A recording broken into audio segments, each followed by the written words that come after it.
Hey, welcome back, guys. This is Shah. I got a pretty cool video from Coach Greg Adams. Let's react to it. It's not a solution. It just is a reality.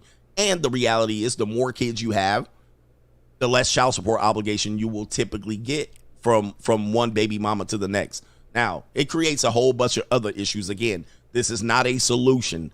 This is an interesting point that Coach brings up. And basically what he's alluding to is if you're a guy and, you end up in the child support system, the amount that you pay to the first mother, if you have kids with more women, since if your income is the same, when the child support comes after you for the other kids, it's going to modify the first order to a lesser amount. So all the moms, with every mom that's added, the child support amounts for each individual kid just goes down and down and down. You're still paying a large amount of your paycheck, but it just ends up being a smaller amount for all the moms around.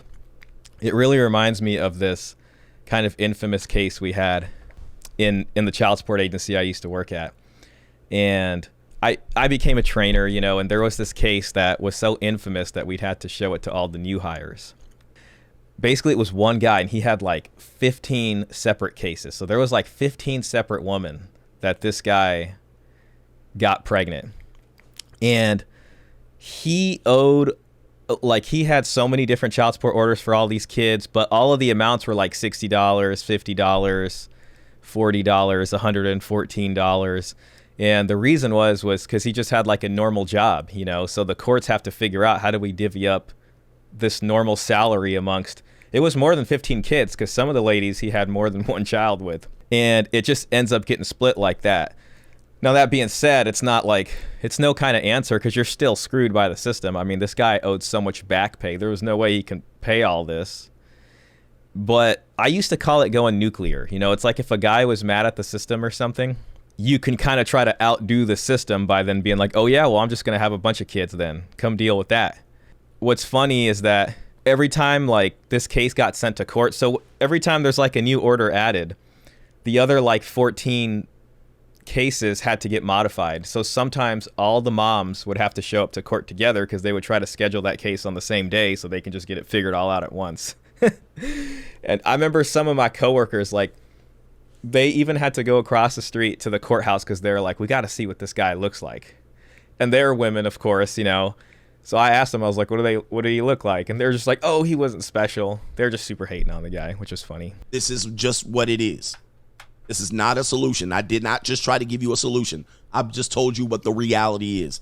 Now, this guy has probably have five. How do you get away with 5 kids or better, with 5 different women or better, with $271 in obligations? I would probably say he doesn't have a W-2 job. That's number one. He doesn't have a W-2 job. He's a pookie. He probably does some hustle or side business or whatever. Number two, some of the baby mothers probably know they're not going to get anything by taking him to child support court, and he has no state obligation. He probably pays whatever he can to her. Some baby mothers are wise to this. Some baby mothers are complete morons about this. They'll keep forcing a non-W-2 guy into court, and then they end up getting swindled. That video that he had showed earlier, it's this guy, and he's like, I have this many kids with this many baby mamas, and I only pay $300 a month. What Coach is trying to figure out is, well, why is it so low? And the reason is because if child support sees you have real income, they have to use it. They can't artificially put up the number if you have real income. If you don't have income, then what they can do is assign full-time minimum wage to you. And, even if it's full-time minimum wage, then they have to divvy it up between the cases. But I'd see a lot of guys who are small business owners. And, I saw one guy, he owned a liquor store. And all he had was one blurb in the system of self-employment income for the past year. And it said for the whole year from owning this liquor store is only $12,000. So that child support amount came to I think it was $160 a month or something. That guy, he never talked to us. He was smart. And this guy clearly is in the same situation, because he just probably has a little bit of money that's shown, and then the courts are forced to use that. And they could have actually made a deal with the guy off paper. But, some people are dumb. So, and then the situation was that the more kids you have, the less likely you will have an extreme obligation, especially for older children. Older children, as children age, they're by state reasoning, they don't have as much necessity for funds from a parent. So the child is 14, 15, 16, 17, 18. There's less that person can collect. Typically, that's what the guideline. So if you look at how the child support allots, like if there's multiple kids, the oldest kid gets the smallest amount, and the youngest kid typically gets like the bigger chunk of change. Because they're presuming that they're going to be an adult. There's going to be college savings, and then there's also the likelihood that kid can get a job. That kid can get a job themselves to be able to support as well. And there's just a whole bunch of things that happen, but a lot of people don't understand that. So interesting, $271 for 5 kids. I'll tell you, but you ain't gonna believe it. Me and Alicia have 2 daughters together, and my payment to her is $31 a month.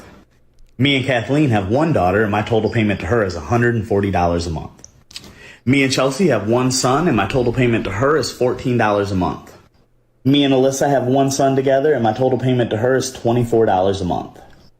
Me and Brandy have 1 daughter together, and my total payment to her is $28 a month. Me and Samantha have 1 daughter together, and my total payment to her is $0. I don't pay her anything. And that comes out to a grand total of $237. And some of you guys be complaining like child support is a lot. It's funny because it's like it's only less for him because he doesn't have that much income. But for any guy, like if you have like a legit job on the table, you work for the county, you're a software engineer, just having 1 kid will screw you over, and even if you have multiple, you're still going to pay like up to like 40% of your income. This guy's lucky because he doesn't have much over the table income, so he's gotten away with being able to do this. He probably doesn't ever talk to the child support agency because that would screw him over. Somebody says that he works in restaurants. He probably gets tips. He probably gets tips cash under the table. They may pay him under the table, as they would say. So you have that. This also brings up this point that people were talking about in the chat. The point of the child support system is for guys like him. The child support system is for guys like him who have babies by multiple women.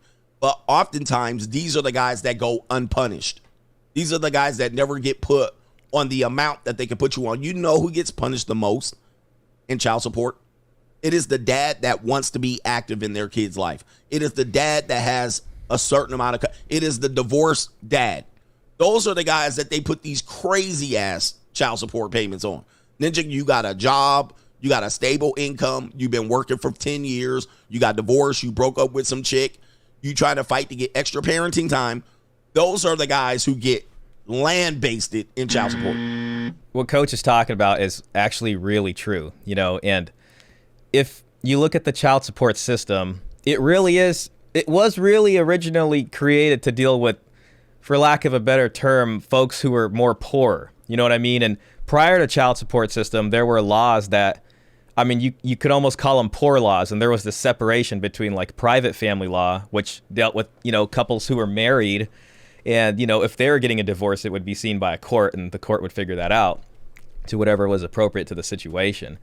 But as single mothers started to rise and there started to be more out of wedlock births, the federal government created this standardized system that was meant to deal with this problem of all these kids being born out of wedlock.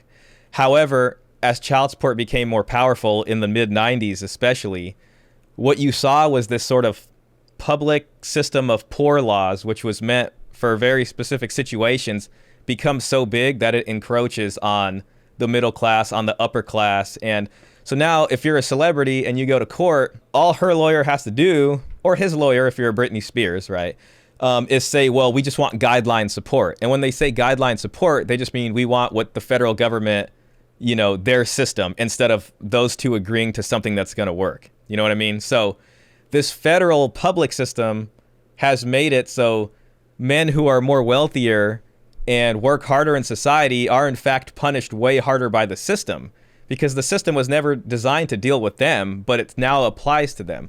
The system was designed to deal with guys like we saw in the video who have like 4 or 5 kids and they're just out doing whatever they want. But those guys really made it terrible for everybody. And then when it comes to those guys, they do a bad job of collecting. Anyways, guys, thanks for watching. That was a really interesting clip, and I think it contains a lot of child support sort of specifics. And it was stuff I saw all the time, you know. If you got a guy like that and he's got a bunch of kids and he doesn't really make any money, there's really not much child support can do to squeeze blood out of a turnip. So that was kind of their, I guess, rebellion towards the system. But if you're one guy, you're a software engineer, you make $250,000 a year, you have like 1, 2 kids with the same woman, and you guys get split up, when the child support system comes after you, they really freaking throw the book at you because it's easy to. They can see your income in the system. You know, you're on the grid. It's not like you just have like this small business where it's mostly cash and you only claim a little bit. But it does happen like that, and I used to see cases like that all the time. Anyways, hit that like button, hit that subscribe button, and we'll see you on the next one.